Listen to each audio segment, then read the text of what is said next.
atau kita berhasil membangun hubungan baik dengan mereka. Saat orang lain terhubung dengan kita, mereka lebih mudah percaya. Setuju nggak? Ya, mungkin dari teman-teman sudah punya bisnis, home industry, homemade, atau via online, secara otomatis kita sudah melakukan prinsip persuasi, ya. Sudah ada koneksi, sudah ada keterhubungan. Mungkin inilah yang kita maksud sama-sama. Ya, di era pandemi semua bisnis serba online. Adanya konektivasi internet, wifi, ini mempertemukan kita kembali dengan rekan bisnis, dengan teman-teman kita. Itu salah satu connection, keterhubungan yang kita sudah pelajari. Next.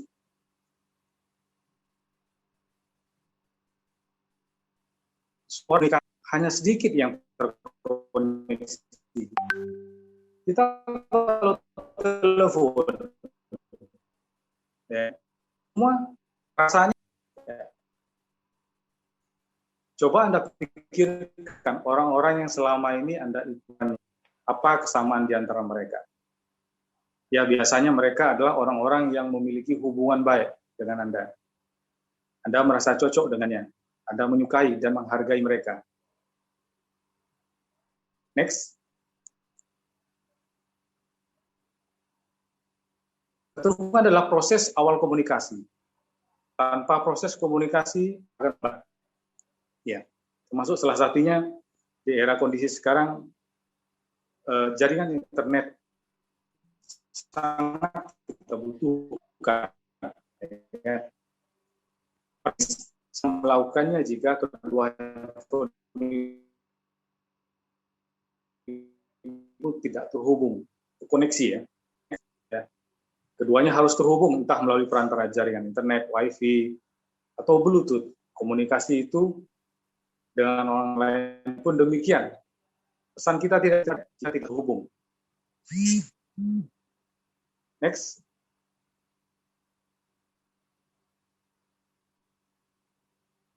Next. Pertanyaannya, dari mana munculnya keterhubungan? Saya menyimpulkan ada 3 hal yang dapat memunculkan keterhubungan. Pertama, perhatian. Kedua, kesamaan.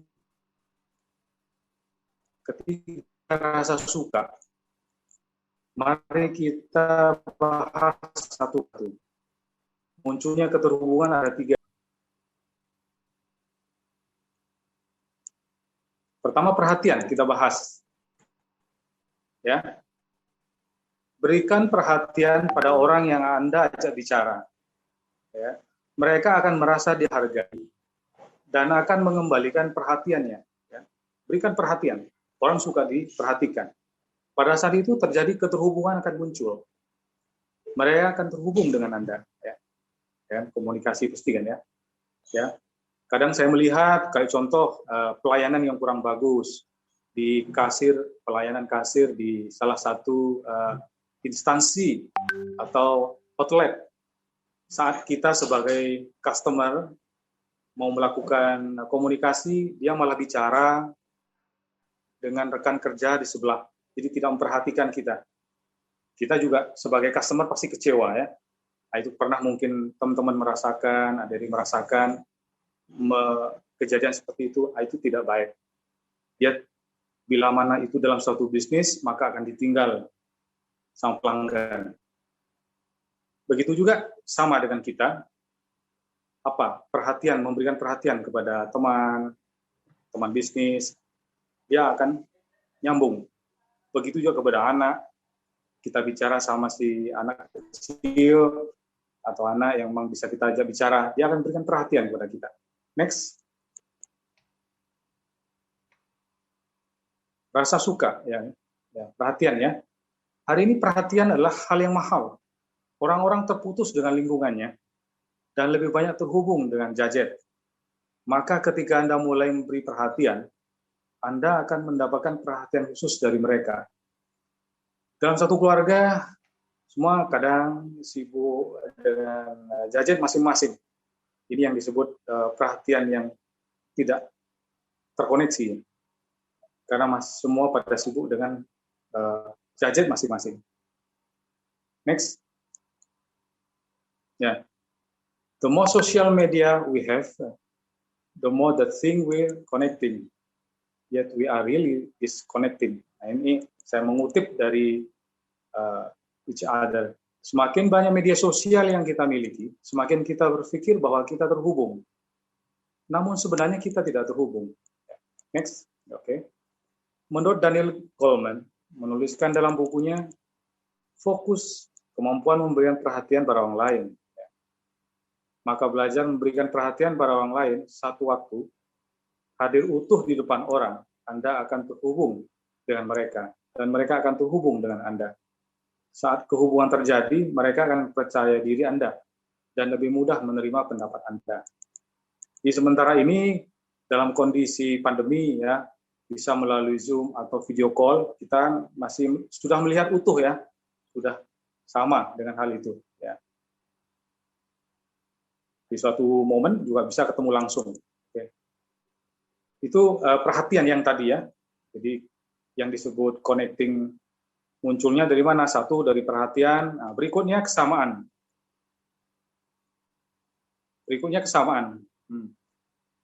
Pikirkan saat Anda bepergian sendirian keluar kota, ya. Saat Anda duduk bersebelahan dengan orang yang tidak Anda kenal.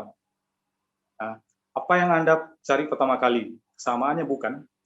Mungkin di dalam bus, di dalam angkutan, di dalam pesawat, satu kursi. Kita kadang-kadang ngobrol, ya.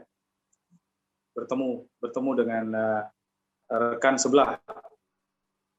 Pasti kita sama, ya kan? Bayangkan skenario percakapan berikut, ya. Pergi ke Jogja juga ya, Mas? Ya, betul. Masnya asli Jogja? Ya.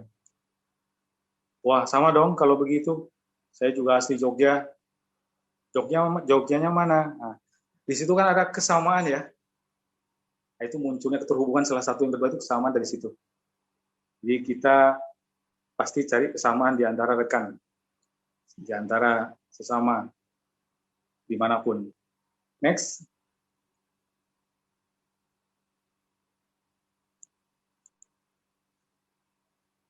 Terasa familiar, kita tanpa sadar berusaha mencari kesamaan dengan orang lain, agar merasa nyaman. Kita merasa aman dan nyaman dengan orang yang mirip dengan diri kita. Kesamaan menumbuhkan rasa aman dan nyaman, menumbuhkan keterhubungan. Persis seperti saat seorang laki-laki lagi PDKT pada seorang wanita, tiba-tiba sang lelaki menyukai hal-hal yang sama dengan yang disukai wanita. Sang wanita menyukai bakso, tiba-tiba sang lelaki pun ikut menyukai bakso. Nah, itu secara otomatis, ya kan? Saat kita merasa nyaman sama, namanya di dalam otak lah yang mengaturnya. Jadi semua otomatis di dalam otak ini yang mengaturnya. Oke, next. Menariknya, menyamakan bahasa tubuh memiliki efek sebaliknya, yaitu memunculkan rasa nyaman. Ya, pernah ada rasakan, teman-teman rasakan seperti itu, mungkin pernah mengalami. Inilah yang disebut dengan match and mirroring dalam ilmu Neuro Language Program (NLP). Melakukan match mirroring pada kawan bicara kita membuat kita terhubung dengan mereka. Ya. Saat kita terhubung, kita dapat merasakan perasaan mereka, berpikir dari sudut pandang mereka, dan akhirnya mampu membujuk tanpa mereka merasa bujuk. Saat tidak langsung, otomatis. Next. Ya. Kesamaan, kecocokan, kemiripan, ya. Ini kemudian mengantarkan kita pada rasa suka. Ya. Jadi yang ketiga, pertama tadi kita perhatian. Timbulnya keterhubungan dari mana? Satu, perhatian yang tadi itu, ya. Kedua, kesamaan. Yang ketiga, nah, rasa suka. Ya kan? Next. Ini pasti ya teman-teman ini suka kan melihat ini, ya, foto ini. Orang cenderung mengatakan iya pada orang yang mereka sukai. Teman-teman cowok, ya. Ya, suka kan? Melihat ini kan? Asik kan? Rasa suka. Saya sempat mendengar hasil sebuah survei di Amerika yang menyebutkan bahwa 80% konsumen membeli karena merasa suka dengan penjualnya. Orang lebih suka membeli dengan orang yang mereka sukai. Ya. Orang yang mirip dengan mereka dari teman dan dari orang-orang yang mereka kenal dan hargai. Ya. Pelayanan yang bagus, pertama memang penampilan ya, kalau di mall, kalaupun mungkin ada pelayanan ya, customer, pelayan dari resepsionis, ya. Di awal kita bertemu, dilayani dengan senyum, ramah, menyebut apa kabar, selamat pagi, bisa dibantu Bapak, bisa bantu Ibu, Mbak, Om, Tante, ya. Penyambutan itu sangat luar biasa. Sekarang berlomba-lomba, semua instansi, perusahaan, bank, kalau mungkin teman-teman ke bank salah satu di mana kita pernah ya, apakah ada sambutan, mulai dari satpam, membukain pintu, terus di customer service, sudah dilayani, bisa dibantu, apa yang bisa saya bantu. Nah, semua sudah berlomba-lomba dengan komunikasi pelayanan seperti itu. Kenapa itu? Untuk mengambil hati pelanggan, untuk mengambil hati seorang pelanggan, dan dia akan perbanyak pelanggan. Nanti pastinya untuk menghindari kekecewaan dari pelanggan. Nah, semua bank ataupun semua jasa, rumah sakit, jasa-jasa perhotelan apalagi ya, menerapkan itu semuanya. Berlomba-lomba meniru hotel ya. Memang hotel itu sudah menerapkan dari awal. Memang seperti itu. Kalau pelayanan itu berkenaan dengan manusia bertemu dengan manusia.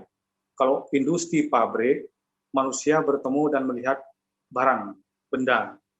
Kerjanya kalau jasa itu manusia bertemu dengan manusia. Jadi bagaimana harus melakukan penampilan yang bagus untuk pelanggan, bertemu dengan orang, sehingga orang senang. Dan kalau misal sambutannya bagus, pasti pelanggan akan, oh saya akan kalau ke bank, saya ke bank sini aja. Saya kalau ke hotel, saya ke hotel itu aja. Apa yang berkesan? Ada kesan yang sangat baik, nyaman, perhatiannya ada, dapat, kesamaannya dapat, rasa sukanya dapat.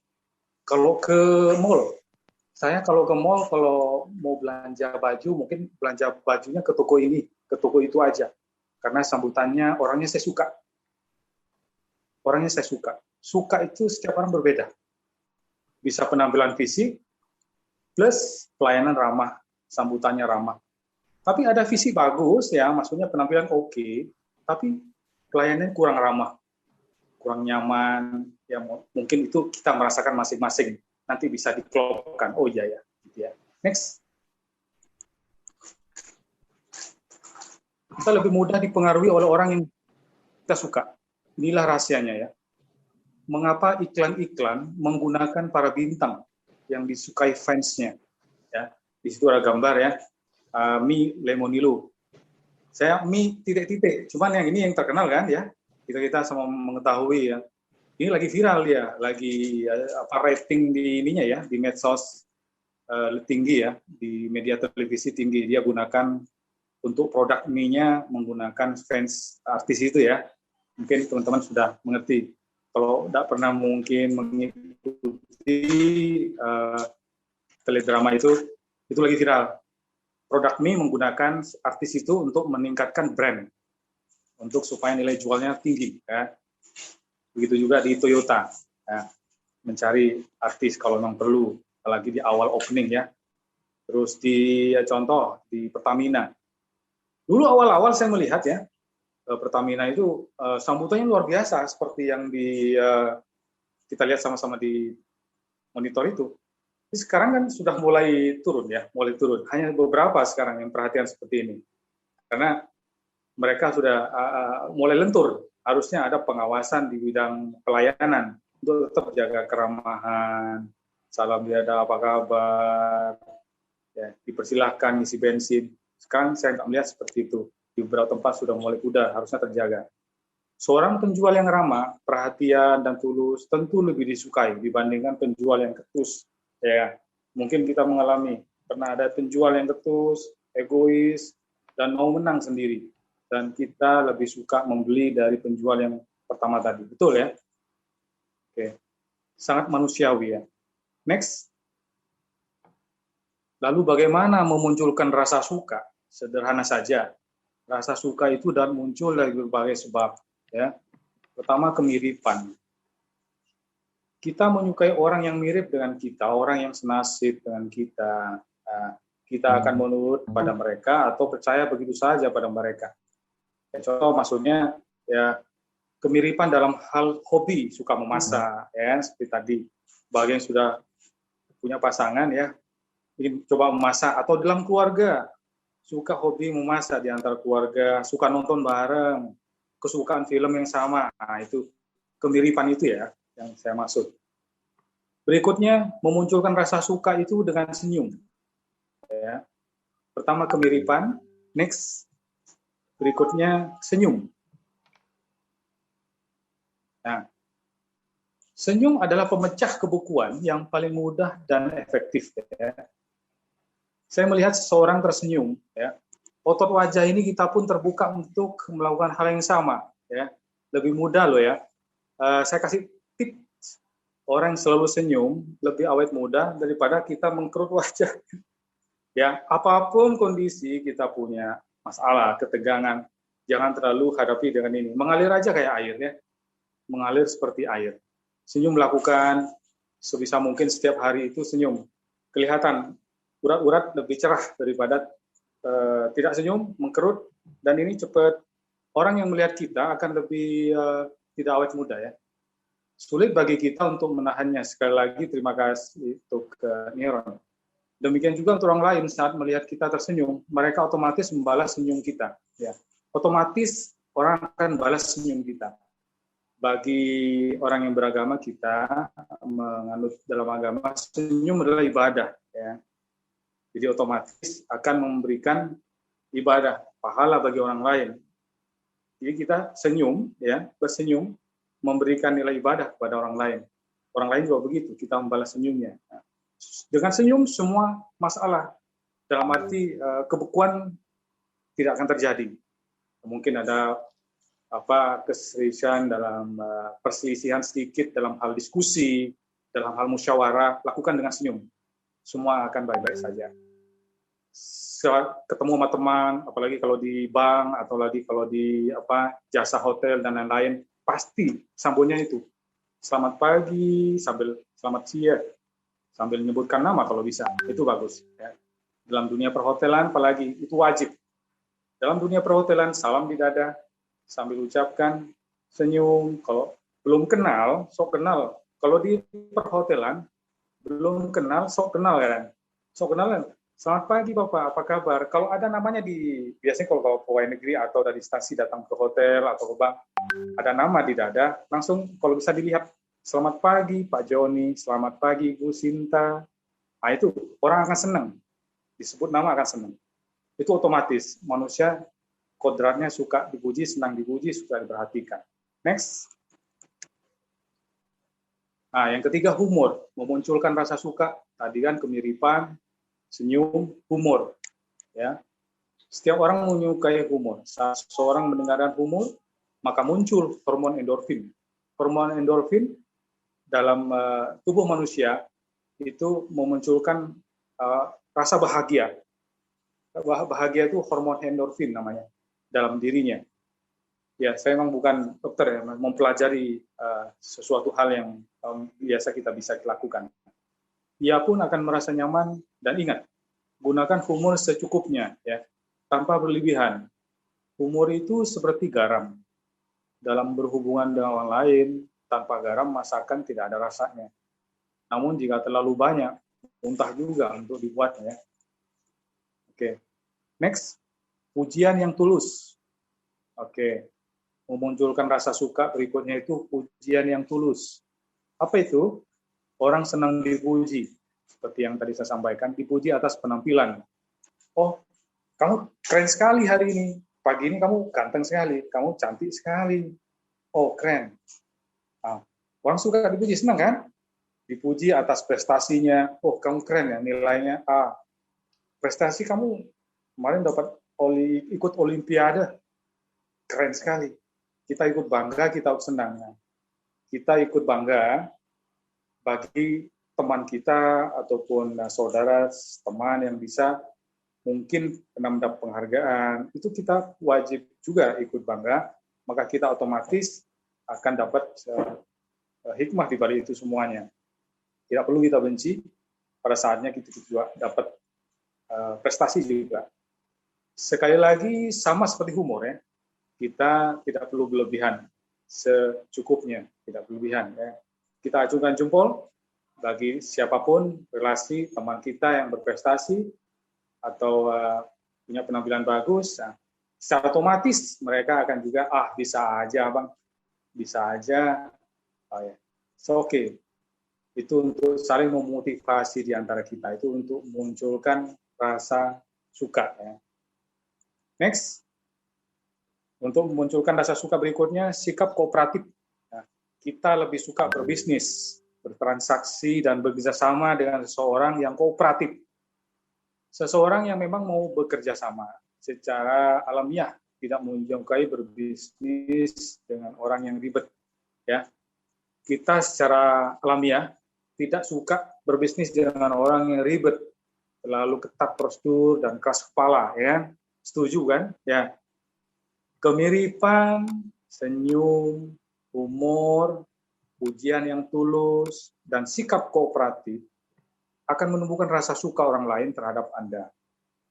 Ya. Saat mereka menyukai Anda, mereka akan lebih mudah dipersuasi oleh diri Anda. Saat ini kita kuasai, maka kita akan lebih mudah mempengaruhi orang lain. Paham? Ya, mudah-mudahan bisa bermanfaat. Next, oke. Dalam konteks bisnis, ya, pastikan Anda menginvestasikan waktu dan usaha untuk membangun trust atau kepercayaan dan koneksi dengan pelanggan Anda. Lakukan 5 hal di atas secara teratur, dan pelanggan Anda akan menjadi fans loyal Anda. Namun jangan berusaha terlalu keras untuk dipaksa disukai orang lain. Mereka justru akan membaca kejanggalan pada diri kita dari yang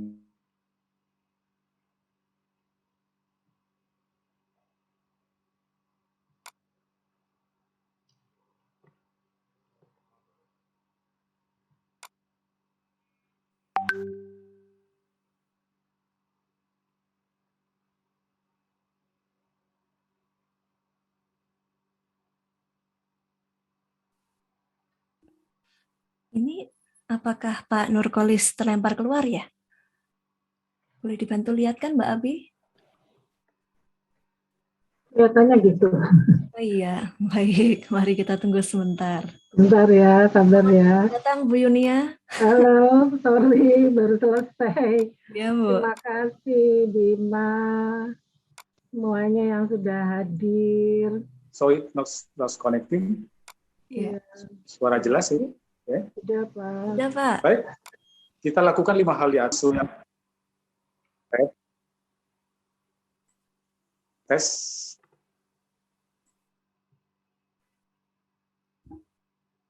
Ya, Pak Nurkolis.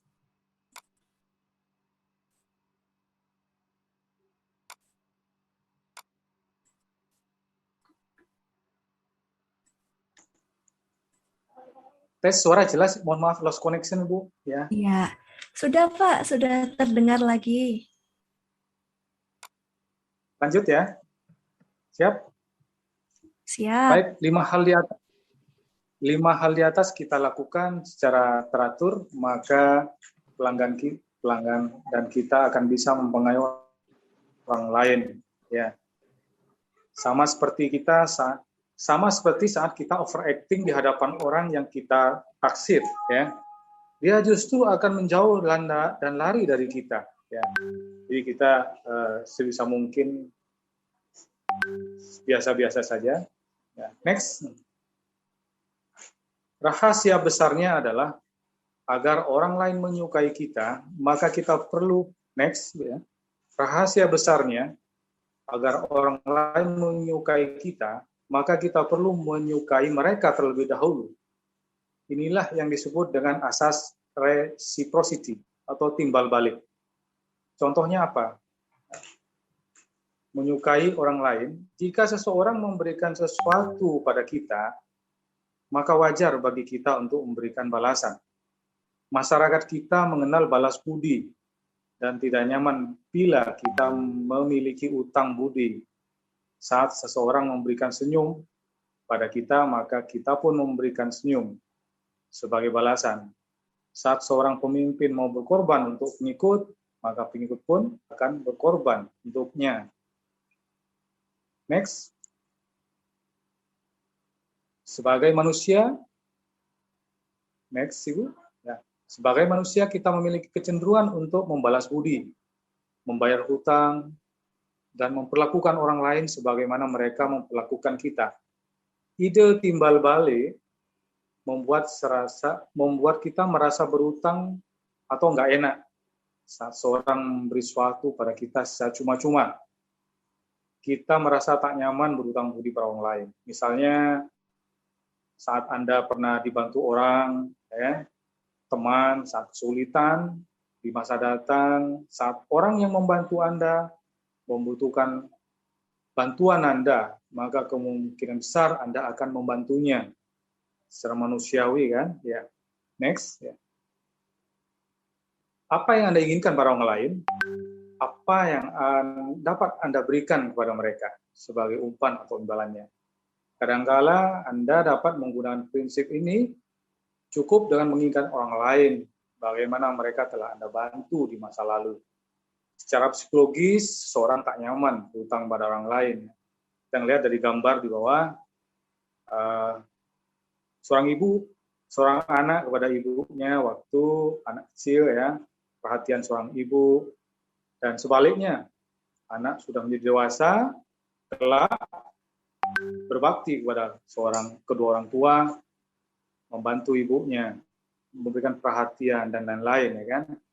Begitu juga contoh salah satu, ya, presiden pertama Soekarno, hubungan baik tidak hanya di dalam negeri Indonesia, di luar negeri itu banyak jasanya di luar, di Arab Saudi, di negara lain, membina hubungan baik sehingga negara berdamai sampai dibuat nama jalan di negaranya. Next, Ibu. Berikan sesuatu yang gratis dan bermanfaat bagi calon customer ideal Anda. Next, Ibu. Berikan sesuatu yang gratis dan bermanfaat bagi calon customer ideal Anda. Dan mereka akan merasa berutang pada Anda. Mungkin dari kita punya bisnis kecil-kecilan. Dari kita punya bisnis online. Ya, ini tips untuk Anda. Berikan sesuatu yang gratis dan bermanfaat bagi calon customer Anda, dan mereka akan merasa berutang. Atau jika Anda menjual produk, jual, atau bagikan versi kecil dari produk Anda, tester maksudnya, ya, review. Setelah itu barulah tawarkan versi sepenuhnya. Ya, mungkin di toko kita buat tester kecil-kecil, mungkin camilan gitu ya, jual camilan, ini enak, coba deh. Oh iya enak, ini produknya. Aslinya produknya ini di display. Ya kan? Kita merasa berkewajiban untuk membalas kebaikan yang pernah diberikan orang lain. Jadi yang contoh punya usaha camilan, ada tester dicoba, kok enak ya? Oh ini Bu aslinya ini produknya. Yang semula tidak jadi beli. Itu prinsip persuasi dari timbal balik, ya, otomatis. Next, ya, Ibu. Ingin disukai orang lain, sukai dulu mereka. Ingin dihargai orang lain, hargai dulu mereka. Hargai dulu. Ingin didengarkan, dengarkan dulu mereka. Ingin diperhatikan, perhatikan dulu mereka. Saudari Karisma untuk menanggapi sanggahan terakhir dari saudara Alkia. Kita hidup dalam dunia akibat. Ini, saya akan melakukan ini sesuai dengan bukan saya sendiri sih ya. Ada suara bocor. Maaf, Mas. Halo. Saya akan melakukan penarikan aspirasi, entah itu Dari siapa ya Bu ya ini ya? Iya, ini pasti ada yang pakai double device terus bocor. Kalau saya buka kok nggak ada ya, yang aktif Iya, hanya nggak kita ada. saja. Oke, mungkin bisa dilanjutkan Pak. Nanti Iya. kalau muncul lagi saya Ya. mute. Maaf Baik, Pak Ibu. Nurhalis. Ya, nggak apa-apa, nggak apa-apa. Saya Ya. kira dari saya. Ya, Baik, terima silakan. kasih. Ya. Ya. Saya lanjut, sama seperti kita menanam padi, kita siapkan dulu lahannya ya.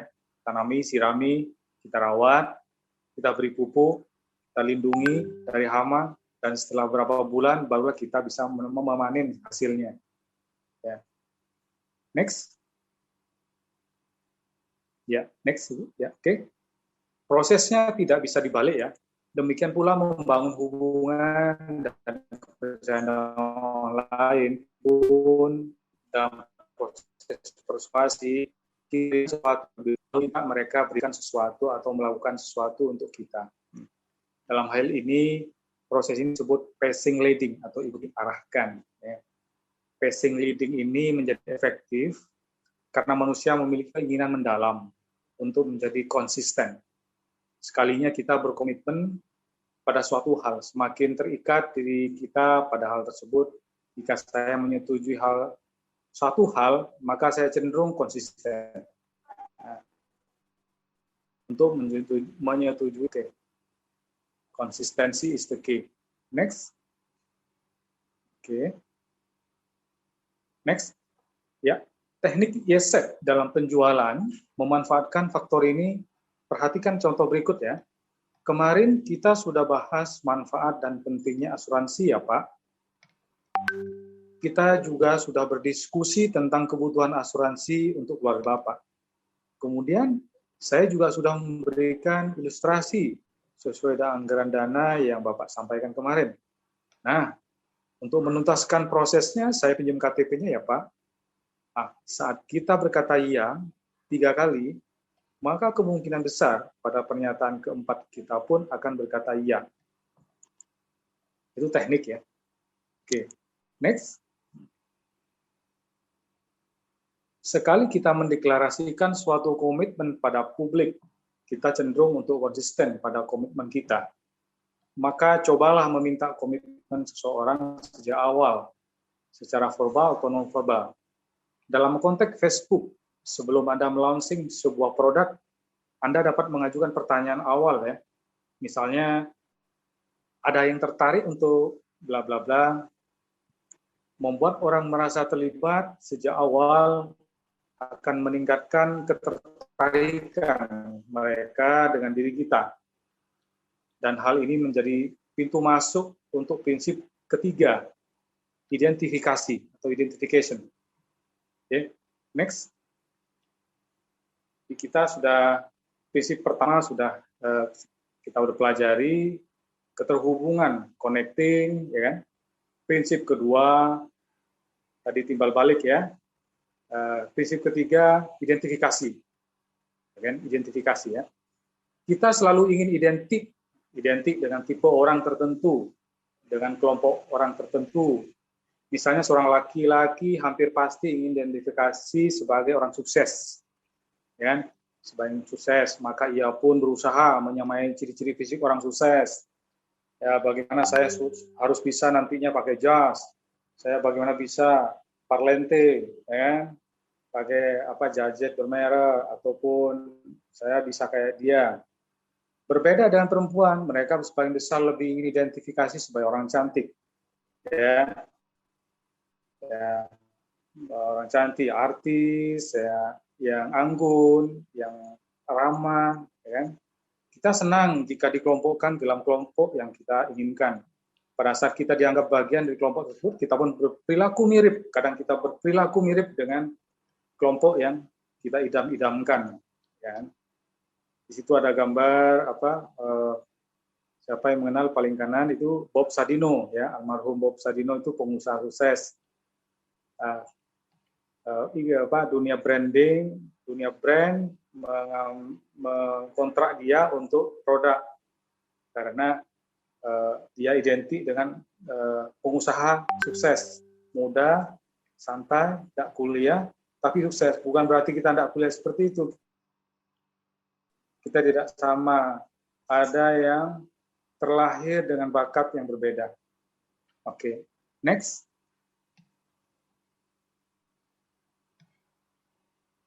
Oke, next. Inilah yang dilakukan tolak angin, ya. Saat kita ingin dikelompokkan ke kategori orang pintar, Gitu kita Pak, akan saat kita merasa kurang enak badan, ya. Sebagai pengusaha, Bapak ini luar biasa ya, dan pastinya seorang pengusaha yang luar biasa, seperti Bapak ini peduli dengan kesehatan karyawannya. Betul Pak? Nah ini contoh ya. Sebagai kepala keluarga yang bertanggung jawab, tentu Bapak sudah menyadari pentingnya asuransi bagi keluarga Bapak. Ini next. Oke. Prinsip identifikasi sangat sederhana. Kita suka dihubungkan dengan sesuatu yang lebih besar, lebih baik, dan lebih indah. Ya. Bagaimana aplikasinya? Pertama, buat mereka menjadi bagian dari diri kita atau komunitas kita. Caranya buat kelompok. Sekarang lagi marah, mungkin teman-teman sudah menjalankan. Kita bikin grup dari WhatsApp, grup yang bermanfaat dari Facebook, minta pendapat dan opini mereka, libatkan mereka pada kegiatan kita, berikan reward pada anggota yang aktif, buat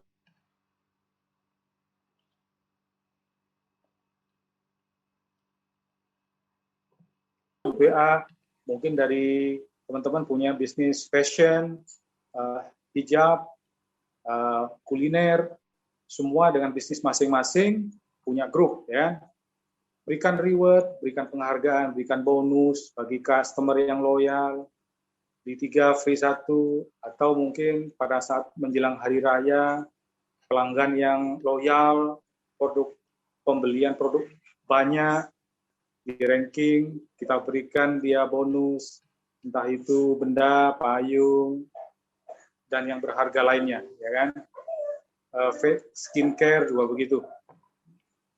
Bisnis-bisnis yang lain yang mungkin kita punya. Oke. Kedua, manfaatkan idola, role model untuk menguatkan identitas kelompok. Orang suka mengidentifikasi diri kita dengan idola mereka, ya kan? Ya, ini biasanya kalau sudah perusahaan besar ya, perusahaan besar kita melihat ya, sudah banyak menggunakan artis yang viral, yang lagi trending, sehingga produknya bisa laku keras. Misal itu ada di saya juga belajar mengikuti aja. Itu ada teledrama Ikatan Cinta Aldebaran ya, Manopo. Dia lagi banyak dikontrak brand produk kopi dan produk lain ya kan. Owner dari Gojek ya kan, yang sekarang jadi menteri.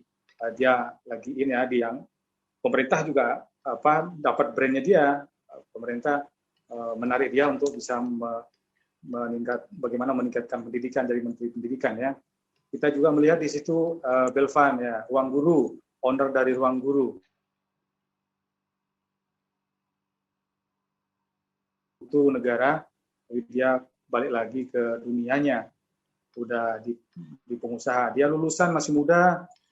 Mudah-mudahan saya doakan adik-adik teman-teman semuanya di sini sukses, bisa seperti mereka-mereka. Saya ikut senang, saya ikut bangga. Mudah-mudahan saya doakan seperti mereka-mereka. Mudah-mudahan sukses. Bisa jadi pengusaha, bisa jadi dosen, bisa jadi orang sukses lah, ya kan? Begitu juga role model yang digunakan oleh artis pengusaha-pengusaha. Bagi kita yang masih belajar nih ya, pengusaha-usaha kecil-kecilan, home industry, itu oke, nggak usah terlalu nanti pada saatnya kita bisa sewa itu artis-artis ternama untuk bisa meningkatkan brand produk kita gitu ya. Sekarang kita bermain dengan persuasi yang bisa kita kondisikan. Next. Yang ketiga, kita ciptakan label. Kita suka dilabeli dengan hal yang kita sukai.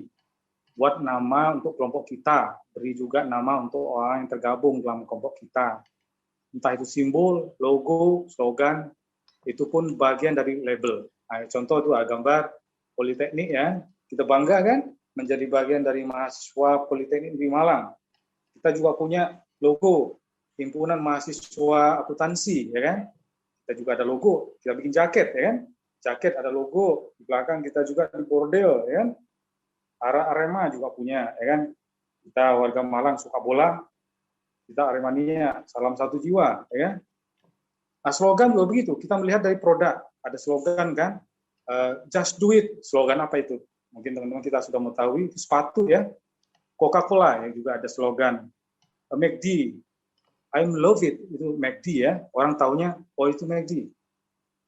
Think different, logo apa itu ya? Oh itu laptop, Apple ya. Nah, simbol juga begitu ada, kalau di baju, di pinggir, kita kadang melihat kan, di barang, ada simbol itu tandanya apa simbol itu? Bisa didaur ulang. Produk yang ada simbol itu, produk kemasannya, itu biasanya didaur ulang, bisa dimanfaatkan yang lain. Nah, itu ciptakan label. Next. Yang keempat, kita manfaatkan bukti sosial. Kita secara alamiah mengidentifikasi diri kita dengan kelompok yang lebih besar. Semakin besar kelompok kita, semakin mudah kita menarik anggota baru. Contoh, bagaimana kita memanfaatkan testimoni, statistik, ya. Mungkin dari teman-teman punya usaha skincare. Yang lagi marak sekarang MS Glow, yang kebetulan produknya di pabriknya di Malang, ya kan. Banyak sekarang marak, lagi viral, ya kan? Saya melihat di sepanjang jalan, outlet kecil, tapi dari kecil akan menjadi besar. Komunitas, community, WA, grup, Facebook, dan lain-lain. MS Blue, saya mengikuti saja perkembangan produk. Ada Harley Davidson, mungkin yang kita mengenal, yang kelompok motor besar, yang kita kenal Moge. Cycling, klub sepeda, bagi yang suka olahraga sepeda, dan yang lain-lainnya, banyak sekali. Bukti sosial itu untuk membangun kelompok fans kita, supaya kita sendiri akan berdampak pada kredibilitas. Jadi, akan berdampak kepada produk kita akan lebih bagus. Next, ya. Berikutnya prinsip yang keempat, kita menginjak ke kredibilitas. Oke. Manusia memiliki kecenderungan menaati figur otoritas atau orang yang nampak seperti figur otoritas. Iklan obat misalnya, menampilkan seseorang menggunakan jas putih, ya, mirip seperti dokter. Kata-kata dari figur yang kita anggap memiliki otoritas, kita terima tanpa pernyataan. Kita meyakini bahwa kata-kata seorang ahli itu bisa dipercaya. Kita meyakini itu. Next. Ya. Next, pesan yang disampaikan oleh orang yang dianggap memiliki otoritas. Next. Oke. Pesan yang disampaikan oleh orang yang dianggap memiliki otoritas akan lebih mudah diterima dibanding dengan pesan yang disampaikan orang selainnya. Meskipun pesannya sama. Dalam pemasaran, persepsi adalah realita. Tugas kita sebagai pemasar adalah memastikan konsumen memiliki persepsi yang sama dengan apa yang kita harapkan. Ya. Di situ contoh ada brand produk kopi ya, yang lagi viral, trending, gak creamy aja. Itu artis yang dikontrak itu artis yang lagi viral. Untuk dalam hal kesehatan, pengusaha juga mengontrak si Dr. Boyke yang lagi trending kan untuk menampilkan produknya laku keras dalam hal suatu produk yang memunculkan menyewa, mengontrak dokter untuk meningkatkan produknya. Next. Oke, next itu. Bagaimana membuat Anda nampak kredibel? Nah, sikap kooperatif. Gelar, jabatan, seragam, dan bahkan aksesoris seperti mobil, gadget dapat menumbuhkan persepsi tentang otoritas dan dapat membujuk kita untuk menerima apa yang mereka katakan. Ya, di contoh itu ada sikap kooperatif ini. Dalam hal ini gelar kita nanti kita lulus akan mendapat gelar, ya kan? Jabatan, Kalau udah kita kerja akan mendapat jabatan, sukses. Nah, terus uniform, seragam, kita bangga, ya kan? Dan bahkan aksesoris di nanti kalau kita sudah sukses, menggunakan mobil bermerek, handphone, gadget bermerek, itu mempengaruhi proses persuasi pada saat kita berbisnis nantinya. Sekarang pun bagi yang sudah sukses, alhamdulillah, itu mempengaruhi di setiap kita untuk mempengaruhi orang dalam hal bisnis. Next. Oke, next. Anda ingin dipersepsikan sebagai pribadi yang seperti apa? Kenakan pakaian dan aksesoris yang mendukung persepsi publik tentang diri Anda. Jika Anda memang memajang foto profil, pastikan foto yang Anda gunakan, gaya, penampilan, kualitas, foto mencitrakan pribadi yang Anda tampilkan. Jadi, tergantung dalam suasana dan situasi apa bisnis Anda tinggal sesuaikan. Dan di picture WA, karena sebagai bisa dibuat bisnis, tampilkan picture yang bagus dalam produk, dalam Facebook, dan lainnya, media sosial lainnya. Next. Produk Anda ingin dipersepsikan seperti apa? Oke. Pastikan penampakan visual produk Anda selaras, mulai dari desain, logo, brosur, sampai foto produk. Oke. Desain, foto profil, atau produk profesional akan meningkatkan kredibilitas Anda. Berhati-hati juga penggunaan kata-kata yang salah dapat menurunkan kredibilitas. Jadi foto yang terang ya, kalau perlu sewa fotografer untuk produk kita supaya terang, jernih, ya kan. Pengambilan gambar kalau sudah fotografer bisa ngerti ya. Tapi maksud kita produknya apa bisa disampaikan. Kemasan, pemilihan kemasan, jadi kita penting juga. Mungkin bisnis yang lebih marak sekarang minuman boba ya, minuman kopi, banyak kan sekarang lagi marak. Nah, bikin kemasan bisa. Next. Oke, next Ibu. Ya, hasil-hasil di masa lalu, rekam jejak kita itu penting untuk menunjukkan kredibilitas kita, kredibilitas Anda. Misal Anda adalah seorang konsultan bisnis, ya kan? Siapa saja klien Anda yang sukses Anda bantu sebelumnya? Mungkin apa buktinya? Demikian pula klaim produk atau jasa. Calon konsumen, Anda tidak begitu saja percaya dengan klaim Anda. Anda perlu tunjukkan hasil-hasil di masa lalu yang membuktikan klaim Anda. Bukti-bukti di masa lalu bisa dalam bentuk sertifikat, oke. Kalau misal di kantor bisa dipasang ya di belakang kantornya, di dalam ruangannya. Mungkin contoh di situ ada dalam bisnis kontraktor, jasa akuntan publik, klien-kliennya mungkin ada jasa marga, macam-macam ya, kontraktor ada, banking ada, perusahaan kayu, dan lain-lain. Atau bisa dimunculkan dalam bentuk digital, dan bisa dibuat company profile. Next. Berikutnya kualifikasi. Oke, kualifikasi personal apa yang Anda miliki mendukung profesi Anda. Sertifikasi apa yang Anda miliki, asosiasi profesi apa yang Anda aktif di dalamnya. Itu jika Anda seorang dokter, nantinya atau terapis atau pajang sertifikat Anda di tembok seperti yang tadi saya sampaikan, itu untuk meningkatkan trust dan klien Anda secara signifikan.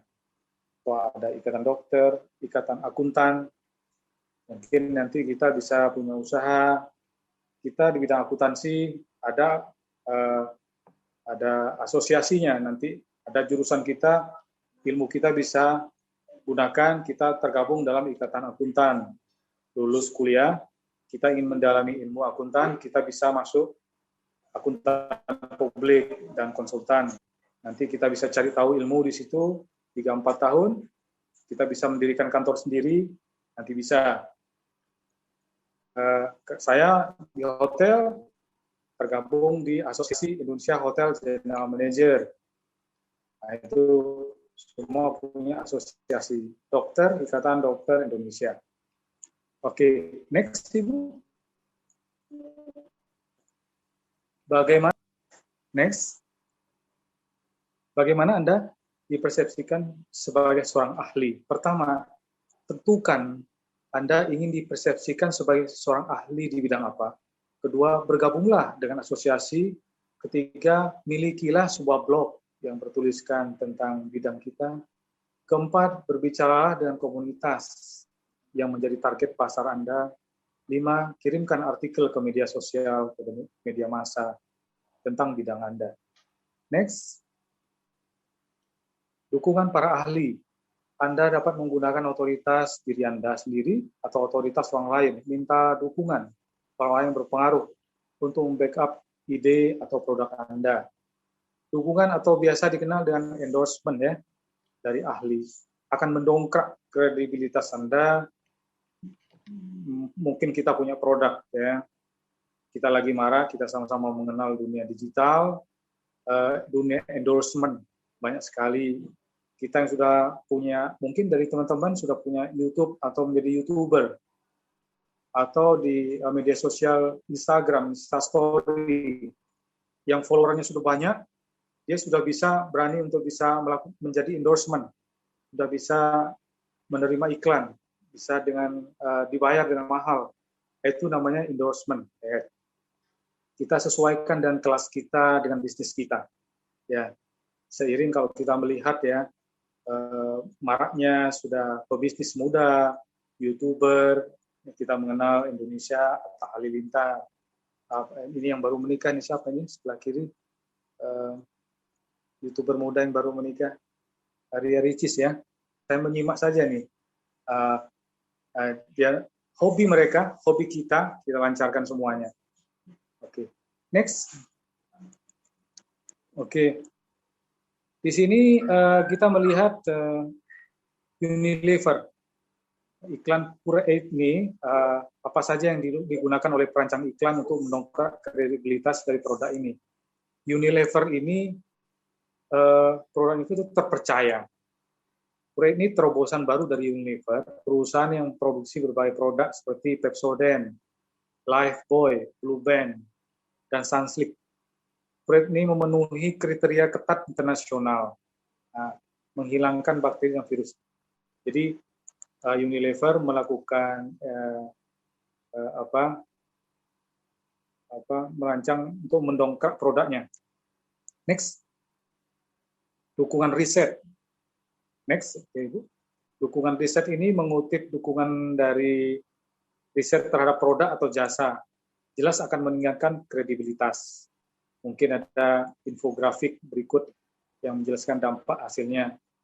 Ini biasanya bagi yang sudah punya usaha dengan punya website sendiri, produknya lengkapi dengan riset-riset ini untuk bisa meyakinkan customer, untuk meyakinkan pelanggan atas produk kita. Next. Berikutnya juga ada bukti sosial. Bukti sosial ini bisa kita gunakan untuk mendongkrak kredibilitas dari produk kita. Orang-orang cenderung mengikuti apa yang dilakukan orang lain. Ya. Cenderung untuk mengikuti orang lain. Jika sebuah produk laris dan masuk kategori bestseller, orang-orang akan mengasumsikan bahwa produk itu bagus. Jika semua restoran ramai, maka orang-orang akan menyimpulkan kalau makanan itu enak. Saya melihat ya, kalau mau ke kuliner gitu ya, kita jalan, yuk sama-sama teman-teman, kita cuma makan bakso. Oh, di mana ya bakso ya di kota ini yang ramai? Kita lihat, searching di Google, oh yang ramai ini. Kita pasti datang. Biasanya identik, ramai itu enak. Tapi juga tetap kita perhatikan kebersihannya, protokol kesehatannya, sekarang juga pandemi. Ya. Yang ramai rata-rata itu enak, itu berdasarkan survei. Terus biasanya disampaikan, ini bestseller. Bestseller itu barang yang sering laris, enak biasanya juga. Orang-orang yang menyukai kerumunan, orang-orang merasa aman jika bertindak bersama-sama. Pepatah mengatakan seorang penakut yang bertemu dengan seorang penakut akan menjadi dua orang pemberani. Kita pun lebih mudah menyetujui apa yang disetujui oleh mayoritas. Jadi di Malang juga ada strudel ya, kebetulan yang punya juga artis sendiri, Akhirnya dia mendongkrak kredibilitasnya, orang juga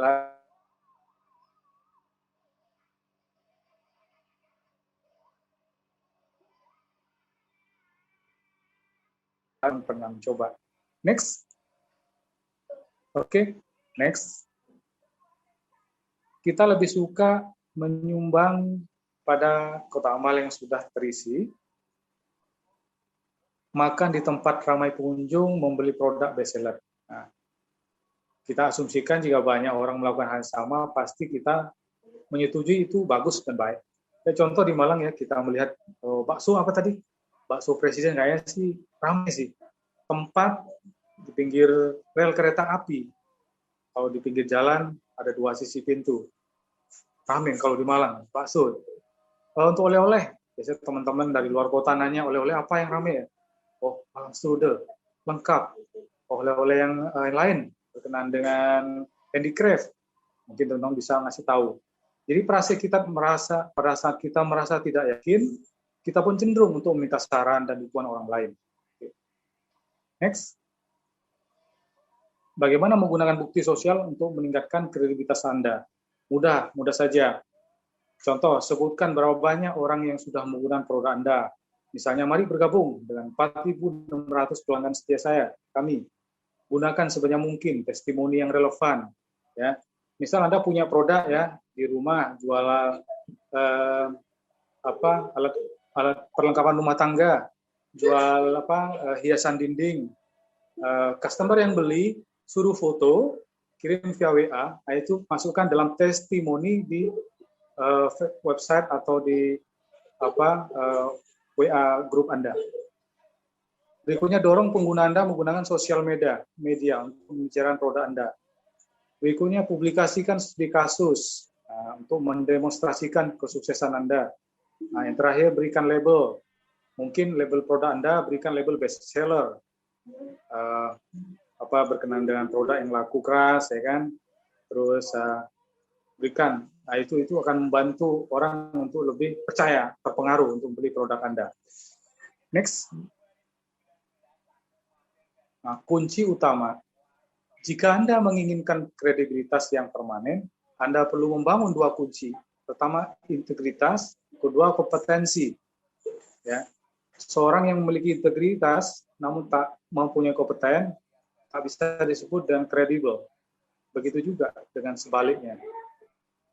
Integritas, ya, kompetensi, itu 2 dalam satu keterkaitan. Ya. Integritas bagaimana keyakinan kita, kompeten, kemampuan kita ini teruji enggak. Next. Oke. Sekarang kita menginjak ke prinsip yang kelima, ekspektasi, pengharapan. Ya kan? Pengharapan ini manusia bertindak karena memiliki pengharapan. Kita berharap nih, para ahli ibadah beribadah dengan sikap khauf, roja, takut dan harap, ya kan? Takut akan siksa dan mengharap ridhonya. Kita mau bersama dengan orang lain karena berharap akan mendapatkan hasil yang baik di masa depan. Tanpa pengharapan tidak akan ada harapan. Tanpa pengharapan tidak akan ada tindakan. Jadi pengharapan memicu imajinasi. Seseorang berharap sesuatu yang mulai berhayal, membayangkan harapannya berhasil. Ya. Next. Ya. Menurut kamus, pengharapan itu keyakinan akan sesuatu akan terjadi. Kita menanam padi dalam tanah, ya, keluarnya padi. Apa yang kita tanam, keluarnya sama. Ya. Apa yang kita tanam, keluarnya sama. Ya. Kayak contoh kita melihat di foto itu ya, rencana manusia itu lurus ya. Kita sukses, berjalan langsung, kita jadi lurus ya. Kuliah lulus, dapat A terus, amin gitu ya. Ya. Tapi pada kenyataannya kita ada lika-liku, ya, yang Maha Pencipta tidak memberikan semulus. Kalau semua berjalan mulus, nggak ada kehidupan nantinya, kan? Hope itu ada singkatannya ya, have only positive expectation. Jadi kita hanya berharap positif atas semua pengharapan dan kita harus punya pengharapan dalam hidup ini. Ya. Next. Oke, kemampuan kita memunculkan pengharapan itu dalam benak orang lain berbanding lurus dengan kemampuan persuasi kita. Lalu bagaimana memanfaatkan pengharapan dalam proses ini? Dalam proses persuasi, cara memanfaatkannya pertama kita deskripsikan dengan jelas dan konkret. Apa manfaat yang akan mereka dapatkan jika mereka mengikuti apa yang saran kita. Sebaliknya, deskripsikan, jelaskan pula dengan jelas dan konkret konsekuensi jika mereka tidak mengikuti apa yang kita harapkan, kita sarankan. Next, nomor 2, takjub, semangat, senang, marah, cemas. Ada 5 emosi. Takjub, semangat, senang, marah, cemas. Ada 5 emosi yang bisa Anda manfaatkan berdasarkan riset. Orang sangat mudah tersentuh oleh salah satu dari 5 emosi. Salah satu dari 5 ini sosial yang memicu rasa takut dibanding status lainnya. Anda dapat memicu emosi-emosi tersebut dan menceritakan sebuah cerita. Ya. Oke, next. 3, ciptakan permainan. Anda ingin membujuk anak atau tim Anda. Ciptakan permainan agar mereka bersemangat melakukannya. Apa ciri-ciri permainan? Ada skor enggak? Tantangan bertahap, aturan main, dan reward. Ya. Ciptakan permainan. Anda ingin membujuk anak atau tim Anda. Kalau untuk membujuk anak, ada hadiah. Akhirnya anak ikut, ya kan? Lomba melukis, hadiahnya piala, hadiahnya tabungan. Untuk bekerja, 17 Agustus, ciptakan permainan, mungkin panjat pinang. Oke, kok bisa mau? Tiang itu dikasih oli, tapi mau manjat karena ada hadiah. Ciptakan permainan. Dalam pekerjaan begitu, supaya bekerja bagus, ada setiap bulan sekali.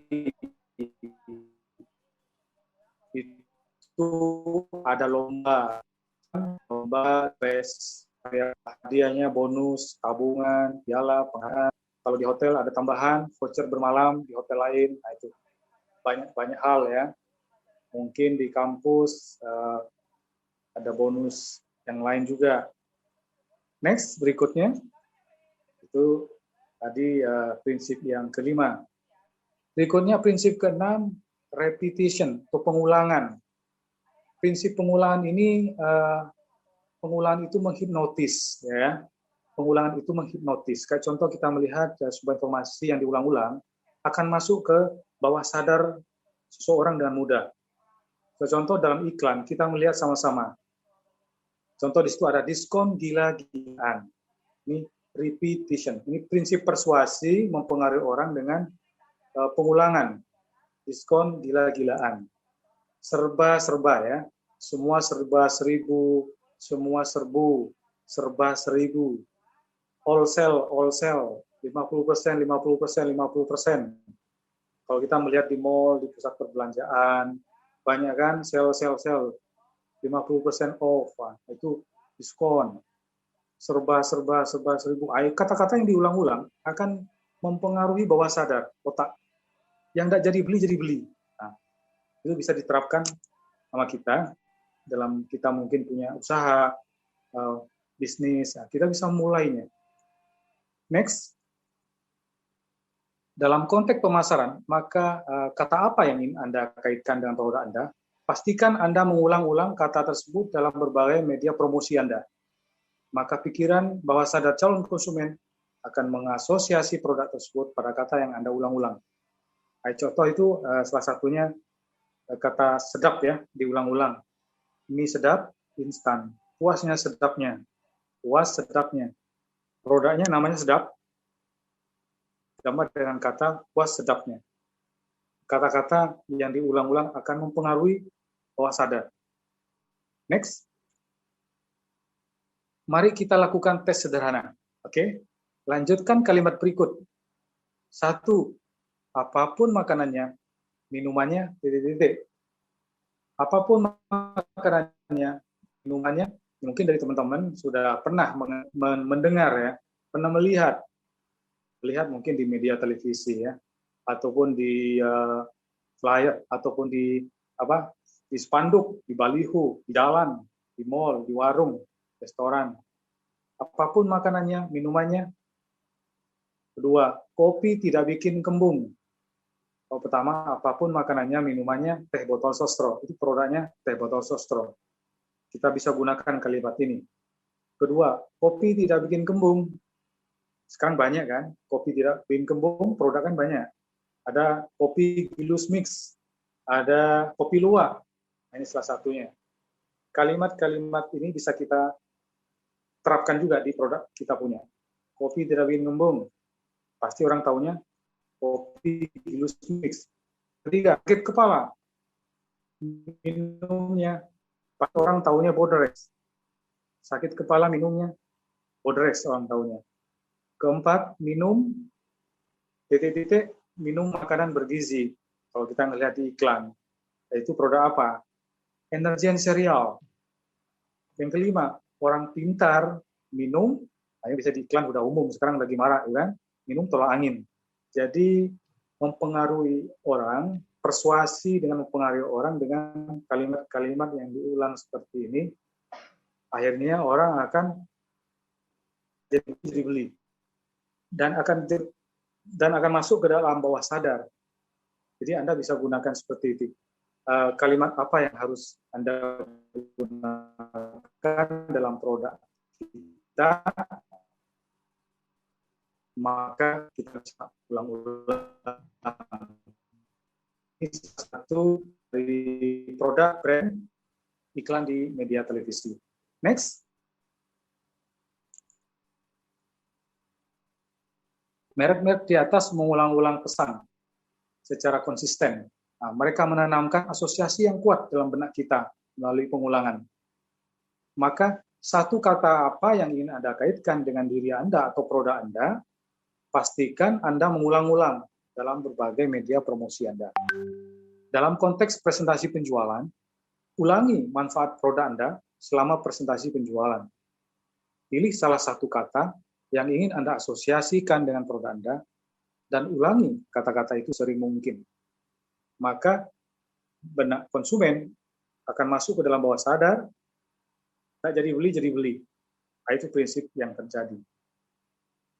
Ya, kita melihat di mall ya, banyak tulisan 50%, sale, 50% plus 30% plus 7 plus 20, banyak sekali. Itu dipasang berulang-ulang di tempat mereka.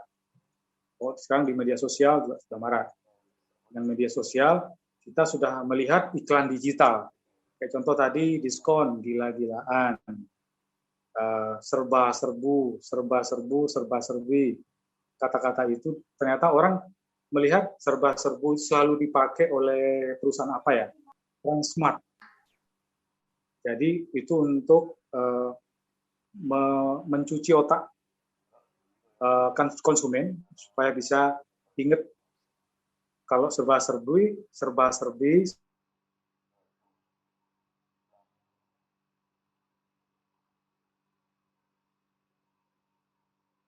full, biasanya menjelang mau lebaran, mall besar biasanya mungkin teman-teman sudah mengetahui sudah mulai pasang sale 50% plus 20% atau mall apa. Nah, itu identik mereka. Okay. Brand-brand dari telekomunikasi juga sudah banyak. Okay. Next. Oke, bagaimana penerapannya dalam konteks mendidik anak? Kalau mendidik anak ini buat sebuah kalimat nasihat yang pendek dalam bentuk jika maka kemudian ulang-ulang dalam berbagai kesempatan. Misalnya kita nih misalnya kepada seorang anak gitu ya, kalau azan langsung berangkat ke masjid ya, kalimat ini akan tertanam dalam benak putra-putri kita. Next. Ya. Berikutnya kita sudah menginjak prinsip yang terakhir, scarcity, kelangkaan. Prinsip yang ketujuh dalam prinsip persuasi, scarcity, kelangkaan. Dalam hal ini sesuatu menjadi semakin menarik saat jumlahnya terbatas. Ya kan? Perhatikan anak-anak saat kue-kue masih melimpah, mereka tidak terlalu peduli. Kue banyak, mereka biasanya nggak peduli, ambil, masih mau main aja. Pikirannya, masih banyak. Namun saat jumlahnya tinggal sedikit, apa yang terjadi? Mereka berebut. Waduh, mau habis nih, ambil. Oke, next. Oke, next. Semakin langka, semakin berharga. Kita melihat tuh ya, sifat dasar manusia menghargai kelangkaan. Menganggap sesuatu yang semakin langka, semakin berharga. Pasti makin mahal ya. Langka, BBM biasanya lagi marak, BBM. Langka nih, pada banyak habis. Pasti mahal tuh. Produk, langka, mahal. Next. Dokter spesialis tentu lebih langka dibanding dokter umum. Tak heran tarifnya jauh lebih mahal. Kita ketahui ya, dokter spesialis langka, jarang. Mahal ya. Karena memang dokter spesialis membidangi ilmu khusus. Jarang, yang banyak dokter umum. Nah, untuk produk, menjelang lebaran, kebutuhan akan buah nanas. Biasanya meningkat tajam. Orang-orang berburu untuk kue nastar. Sementara pasokannya terbatas. Tak heran harganya menjadi mahal. Dan begitu juga produk-produk lainnya. Nah, mungkin kita bisa menerapkan bagaimana aplikasi dalam bisnis kita. Jika Anda menjual produk, batasi ketersediaan stok produk Anda. Tetapkan tanggal akhir penawaran, ciptakan edisi spesial dari produk Anda. Mungkin ada special diskon, limited edition, dan early bird adalah contoh pemanfaatan prinsip kelangkaan. Jadi Anda bisa manfaatkan kalimat-kalimat special edition, limited edition, early bird, dan lainnya. Itu untuk memanfaatkan prinsip kelangkaan. Maka produk Anda akan laris. Singkatnya, kita cenderung membeli sesuatu segera jika kita mendengar bahwa ini adalah barang terakhir atau penawarannya spesialnya sudah mau habis. Maka saat Anda menawarkan sesuatu, pastikan calon customer Anda tahu bahwa mereka akan kehilangan sesuatu jika mereka tidak bertindak cepat. Oke, next. Oke, kesimpulannya, untuk menggunakan prinsip-prinsip di atas, Anda perlu memahami tujuan Anda. Kemudian pikirkan prinsip mana yang kira-kira paling bermanfaat dalam situasi Anda. Oke, next. Ya. Nah, ini yang sudah kita jelaskan, kita jabarkan tadi, kita pelajari, kita simak bersama. Prinsip mana yang sesuai, yang cocok dengan kita, dengan bisnis kita. Prinsip mana yang akan kita gunakan. Kita bisa lakukan dan kita bisa coba. Nah, mulai dari pertama, connecting, keterhubungan. Orang percaya dengan orang yang mereka sukai. Prinsip kedua, timbal balik. Reciprocity, timbal balik. Berikan dahulu, minta kemudian. Yang ketiga, prinsip identification. Identifikasi, orang suka dikaitkan dengan kelompok yang lebih besar, lebih baik, lebih indah. 4, prinsip credibility, kredibilitas. Orang percaya para ahli. Yang kelima, expectation, pengharapan. Orang bertindak karena memiliki pengharapan. Yang keenam, repetition, pengulangan. Sesuatu yang diulang-ulang akan mudah diingat dan dipercaya. Dan yang ketujuh, prinsip persuasi kelangkaan, atau scarcity. Semakin terbatas, semakin berharga. Ya, semakin terbatas, semakin berharga. Ini mungkin bisa prinsip persuasi yang bisa kita gunakan praktekkan dalam bisnis kita. Mungkin kita punya usaha kecil menjadi besar, yang sudah berjalan menjadi bagus, yang sudah profesional lebih profesional lagi, dan mungkin kita bisa coba recheck dari 7 prinsip yang mungkin belum kita gunakan ini yang mana. Dalam semua hal kehidupan ini bisa kita lakukan, tergantung profesi apa kita. Mungkin profesi kita macam-macam, ada sebagai guru, dosen, sebagai bisnis kuliner, bisnis fashion, bisnis skincare, dan lainnya. insya Allah semuanya bermanfaat buat kita dan teman-teman semuanya. Ilmu dan praktek di sini sudah menjadi satu. Ya, harapannya bisa kita gunakan dengan baik. Mungkin itu untuk materi pesan persuasi yang terangkum dalam 7 prinsip persuasi, harapannya bisa bermanfaat dan bisa terpraktekkan oleh kita semua. Ya mungkin dari teman-teman semuanya, dari mahasiswa, mahasiswi, ada yang belum jelas dan ada yang bertanya, ada sesi pertanyaan, waktu masih ada 45 menit ya mungkin ya. Ibu Ima, Ibu Yunia mungkin bisa kami pasrahkan. Assalamualaikum warahmatullahi wabarakatuh. Terima kasih Pak Nurholis. Saya terlambat tadi, masih ada keperluan. Penjelasannya menarik ya, dengan contoh-contoh yang real yang ada di sekitar kita, dan saya yakin teman-teman mahasiswa paham juga ya. Dan ini adalah hal yang penting ya Pak ya. Jadi bagaimana kita meyakinkan orang lain